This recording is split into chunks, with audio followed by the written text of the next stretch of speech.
Hi, I'm John Stevenson, and we're going to be looking at Proverbs chapter 31 as we complete our study in the book of Proverbs.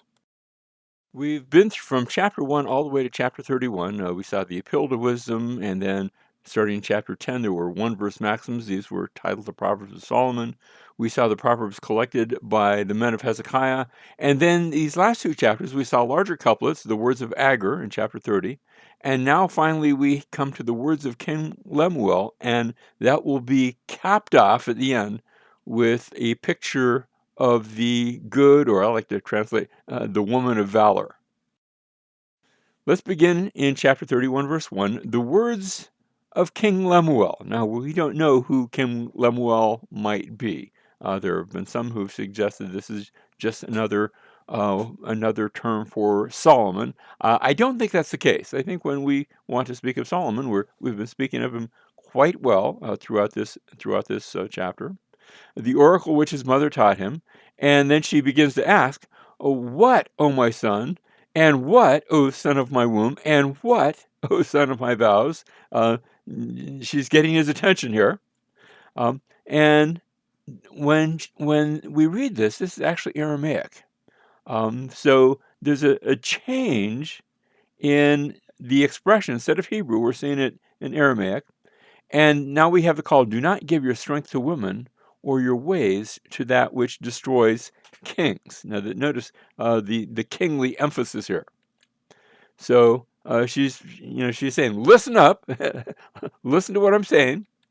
Do not give your strength to women or your ways to that which destroys kings. And what follows, remember, this is addressed to a King Lemuel.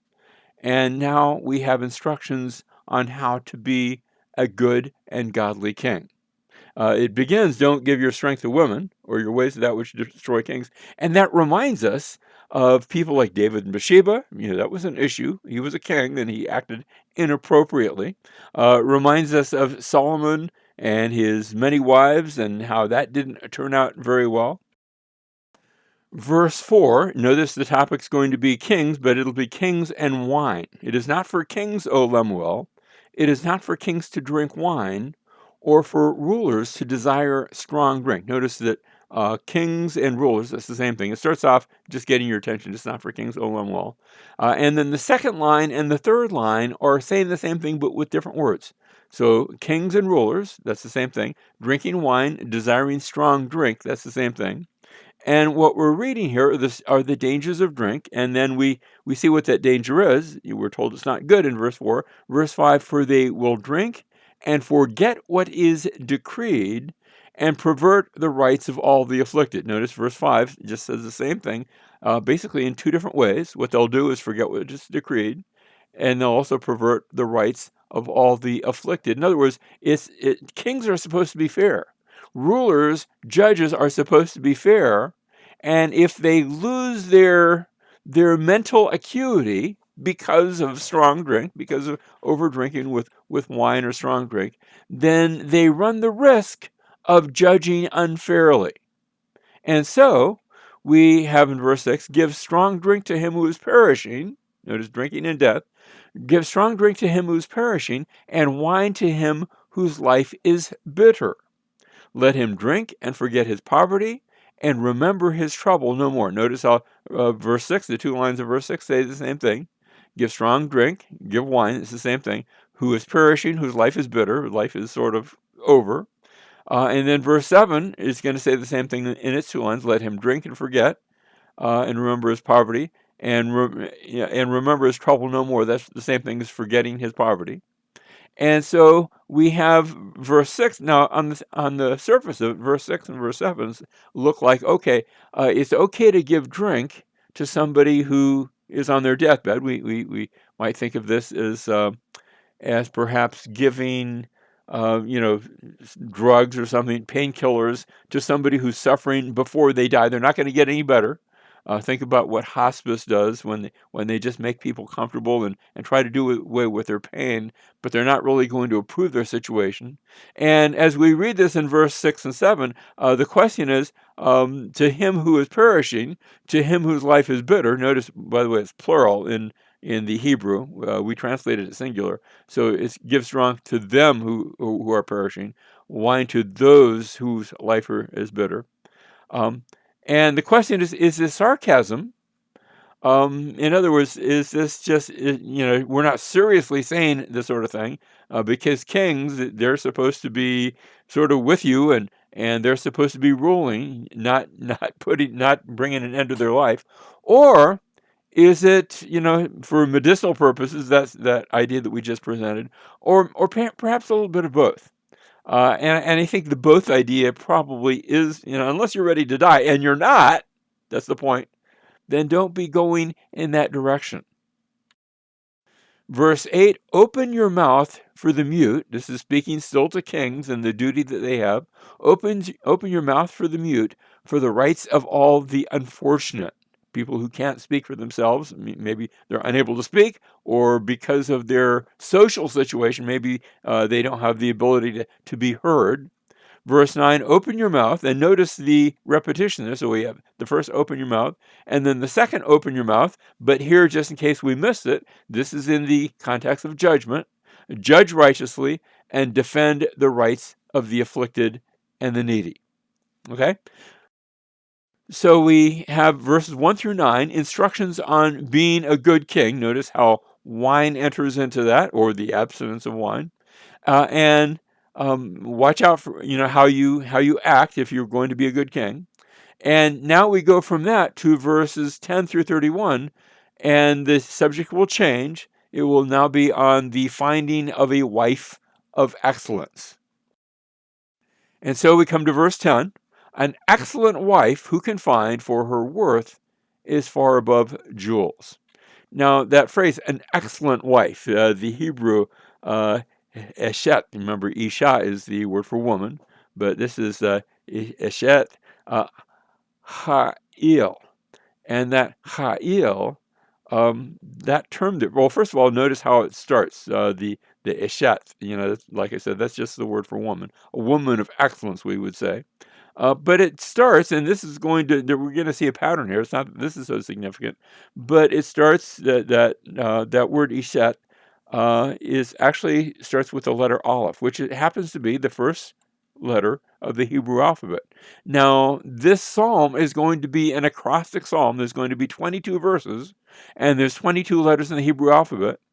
And so that the first verse begins with the first letter of the Hebrew alphabet, and the second letter starts with the second the letter of the Hebrew alphabet, and it's going to run us through the entire Hebrew alphabet, similarly to the way that Psalm 119. Remember in Psalm 119, you've got eight verses that start with the letter Aleph, and then Beit, and then Gimel, Dalet, walks you through the Hebrew alphabet. This psalm, beginning in verse 10, will do exactly the same thing. So an excellent wife who can find. When we look at that second word, ha'il, for a wife of excellence, is how we've rendered it. That same word, ha'il, described in Ruth. It's used in Ruth chapter 3, verse 11, where Boaz says of Ruth, you are a woman of excellence. Translates it the same way in our New American Standard. We see in 1 Samuel chapter 2, verse 4, where you have that same word used to describe how the feeble gird on strength. This is in the Song of Hannah. Remember, the mother of Samuel. The feeble gird on strength, excellence, strength. 2 Samuel chapter 23, verse 20, speaks of somebody who is the son of a valiant man. And then that same is translated the same way in 2 Samuel 24:9, where we read of 800,000 valiant men, men of valor, men of excellence, men of strength. But here's the strong wife, the strong woman. I like that. The woman of valor. And she's being described here. Now, notice her worth is far above jewels. The translators wrestled with this. I think the King James renders it rubies, and there's a reason why it does. That same term is used elsewhere in the context where it's describing something that's red. And it might be just to talk about red jewels, but the one type of red jewel with which we're familiar, I don't know if it's the only one, is the ruby. And so that would work. I think our translators tried to be careful and just render it more generally. And that's probably a wise thing, for her worth is far above jewels. I think that might be the idea here. Verse 11, the heart of her husband trusts in her. Now, the Hebrew starts with the term barak. Actually, the way if we want to be really literal, we would say this is the word order. Trust in her does the heart of her husband. So batak actually starts with the letter bet. Remember, we said aleph, bet, gimel, and that's our B. We don't go ABC in Hebrew. We go ABG. And I'm not going to make mention of that. We're just going to continue to know that the acrostic will continue. Notice the heart, the lev of her balaha, the term for husband, Baal, we're used to translating that, thinking about Baal, the pagan gods that sometimes the Israelites fell into worship of those pagan gods. But actually not just a word for God. Actually, literally means Lord, or the same word means husband, Baal. So that's the heart of her husband. Trust in her does the heart of the husband. You always put the verb or you normally put the verb, I should say, in Hebrew. You put that first. And he will not have no lack of gain. So that's a good thing that he trusts her. He's not sorry that he did so. She does him good and not evil all the days of her life. So it continues to be good, not just when they first get married, but through their entire marriage, from marriage until death do they part, and it's good in the beginning, it's good in the middle, and it's good in the end. Next we have verse 13. She looks for wool and flax and works with her hands in delight. Now what we have here is a typical day that's going to be described. And notice, so look at the verbs. She looks for wool and flax and works with her hands in delight. She is like merchant ships. She brings her food from afar. She rises while also it is still night and gives food to her household and portions to her maidens. She's not just sitting around. From the very beginning of the day, she's accomplishing things that need to be done. Verse 16 is still part of that typical day.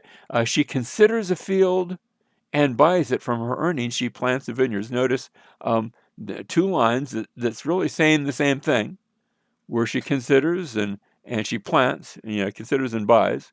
And notice the field and the vineyard, so it's saying the same thing. But she buys it, she purchases it, and then she plants. So she's not just doing housework. She's out. Remember that this was a agricultural economy. She's in the what they would think of as the business world, as she considers it, buys it, plants it. But it's planting from her earnings. She has brought it in. She's actually supporting, helping. She's not the whole supporter, but she's helping to support the household. She's contributing. Verse 17, she girds herself, still part of that typical day, she girds herself with strength and makes her arms strong. She senses that her gain is good. Her lamp does not go out at night. So we have, notice she's girding herself with strength. The King James says she girdeth her loins with strength. And I guess that works. Not quite the way we speak today, but that works. And she makes her arms strong. So strength and strong. Notice how that's being described. That term that's rendered strong here is the same term that's rendered courageous over in Joshua chapter 1. Remember how God tells Joshua, be strong and courageous? Uh, you have strength here, but you also have that courageous idea.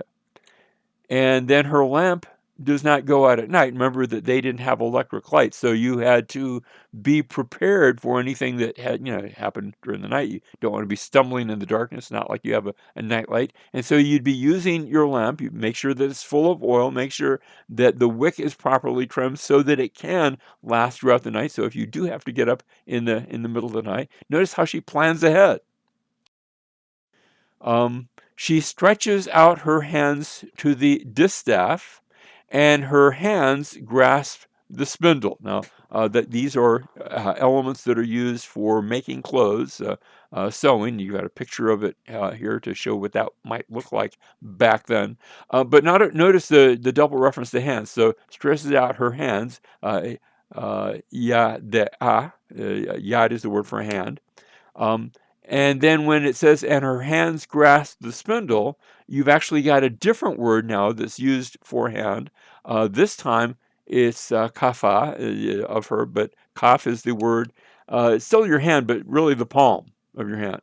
And so it's a synonym. It's using a different word to say the same thing. Remember, that's Hebrew poetry, where you say it and then you say the same thing, but with different words.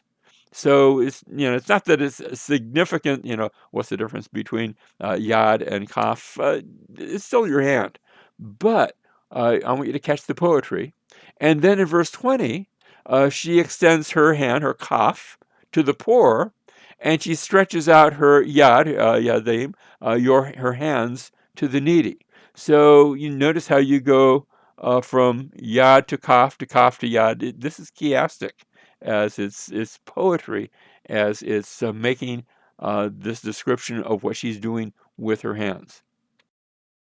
Verse 21, she is not afraid of the snow for her household, for all her household, actually her house, her bet, but I think household is the idea here, for all her household are clothed with scarlet. And so notice the snow comes, that's a change of seasons. That's not a typical day, that's a typical that time of the year.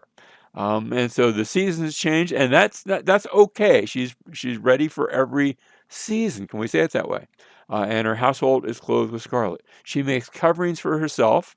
Her clothing is fine linen and purple. Notice the color arrangements. So scarlet that's the idea of warmth, and then purple, that's the idea. She dresses them up. Sort of very nicely. They are dressed in such a way that they're not ashamed of how they are dressed. Verse 23, her husband is known in the gates when he sits among the elders of the land. Now, when we talk about the gates of a city, remember, that's not just the entryway. That's what we think of as a gate. You can have a gate in a wall, a gate in a fence, a gate for a city. But the gate here was a very elaborate affair. Let's look at, now this is a model of a gate of a city. This model is actually of the ancient city of Megiddo. And what you're seeing here is not the entire city, but that's just the gate. Notice how you go in, and then there's this very complex structure with different towers around it. That's all part of the same gate. And then another entry into the city proper. The city proper goes off our picture to the left. And so once you went into the gate there, that would serve as its defensive fortification, because somebody breaking through that outer part finds himself now in that gate structure, that whole gate assembly, and there are towers all around, so that you're going to be the attacker is going to be attacked by defenders on all sides, over and under and around, and that makes the gate a very secure area. Now that's what happens in the time of war. But when we say that her husband is known in the gates, you see, when a war is not taking place, when no one is attacking the city, then instead of being a defensive perimeter, the gate is also the place where all of society meets, where the elders of the city are there, where the king might be there, where the merchants and people selling their products might be there. They're not going to be all throughout the rest of the city. This is the sort of the city center, even though it's actually just outside the city gate. It's part of the gate assembly. And there, where all of the activity of the city takes place, her husband is known there. When he sits among the elders of the land, and notice the idea is he's sitting among the elders, they respect him because, well, among other things, because of the wife that he has. He's got a wife of substance, and that gives him honor, and in a sense helps to give him a place among the elders of the land. Next, we read verse 24, she makes linen garments and sells them and supplies belts to the tradesmen. Notice how she's involved in buying and selling. We said that with regard to land, but here with regard to other products. And so linen garments, belts, verse 25, strength and dignity are her clothing, and she smiles at the future. So we have the linen garments, the belts that she's selling, but also what she's wearing. And the focus isn't upon what kind of belt and, does it have a certain tag, but the importance is that she is wearing strength and dignity. I'm sure she's dressed okay too, but the important part, what really comes out, sometimes we say that clothes make the man, but here is strength and dignity is what she wears, and the future's not a problem. She's not worried about the future because she's prepared for it, and she can smile at it. Verse 26, she opens her mouth. We're still in the seasons of life.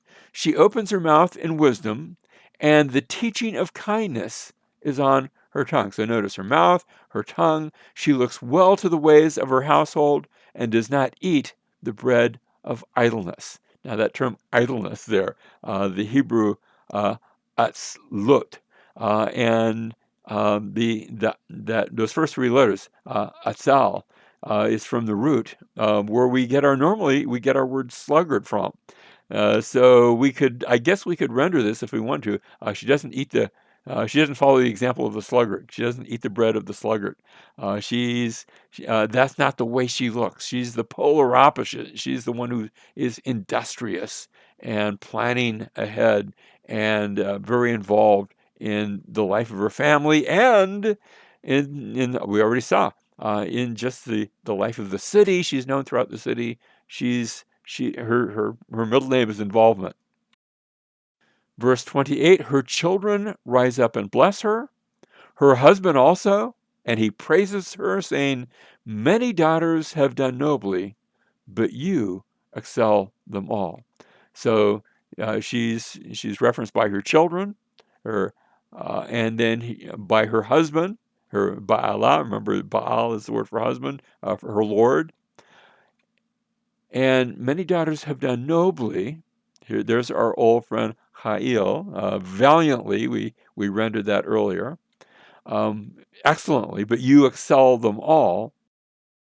And then finally, verses 30 and 31, charm is deceitful and beauty is vain. Now, it hasn't told us what she looks like because that's not significant. The significant thing is what she's like on the inside and in her actions.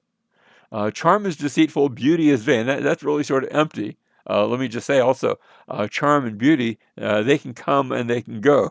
Sometimes time can give its ravages. But a woman who fears the Lord, and this is how the Proverbs started way back in Proverbs chapter 1, verse 7. We saw how the fear of the Lord is the beginning of wisdom. And here we've come full circle to a woman who fears the Lord. She will be praised. Give her the product of her hands, and let her works praise her in the gates. Again, we close with that idea of the gates of the city. Now, what we have here, just want to look at where we've been. We started off with that opening introduction where she was first introduced, and then we saw her husband trusting her to do good. He's not concerned about it all the days of his life. And then we have the observations on a typical day where she rises while it's still night and her lamp doesn't go out at night, and she's reaching out to the poor and needy. And there were a number of things that were mentioned, verses 13 through 20.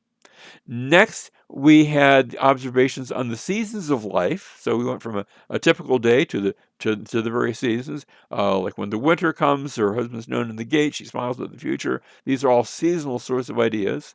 Next, we have her children and her husband bless her. So we had her husband trust her to do good in verses 11 and 12. We had a reference to him. Her reference to both husband and children are in verses 28 and 29. And finally, we have the closing summary statement.